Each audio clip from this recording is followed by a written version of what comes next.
গল্পের নাম আলো ফেরা পথ। গ্রামের প্রান্তে একটি পুরনো মসজিদের পাশে থাকত আরিশা, ইয়াসিন, রিহান, আয়ান আর নাফিসা খালা।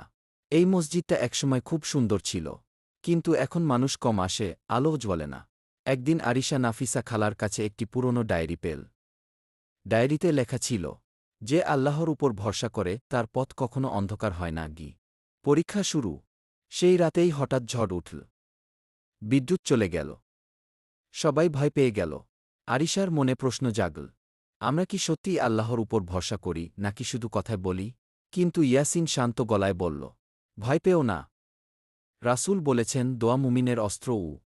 নাফিসা খালা হাত তুলে দোয়া করলেন। রিহান বলল, চলো মসজিদে যাই, ওখানেই সবচেয়ে নিরাপদ। আয়ান, যে খুব কম কথা বলে, চুপচাপ মসজিদের ভাঙা বাতিটা দেখিয়ে বলল, এই আলো ঠিক করলে আবার সবাই আসবে। পরিবর্তনের শুরু। পরদিন তারা সবাই মিলে মসজিদ পরিষ্কার করল। রিহান কাজের মাঝে হাসি দিয়ে সবাইকে উৎসাহ দিল।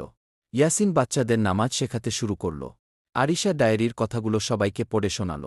আর নাফিসা খালা বললেন, ঈমান শুধু মুখের কথা না, কাজের মাধ্যমেই আল্লাহ আমাদের পরীক্ষা নেন। ফলাফল, কয়েকদিনের মধ্যেই মসজিদে আবার আলো জ্বলল। আজান শোনা গেল। মানুষ ফিরে এল। আরিশা বুঝল, আল্লাহর সাহায্য আসে তখনই যখন আমরা নিজেরা ভালো কাজ শুরু করি। গল্পের শিক্ষা, আল্লাহর উপর ভরসা করলে ভয় কমে। ছোট ভালো কাজও বড় পরিবর্তন আনে। ঈমান শুধু ইবাদতে নয়, কাজে প্রকাশ পায়। অন্ধকার যত গভীরই হোক, নূর একদিন আসবেই।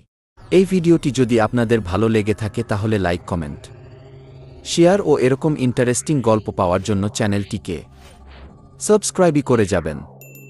আল্লাহ হাফিজ।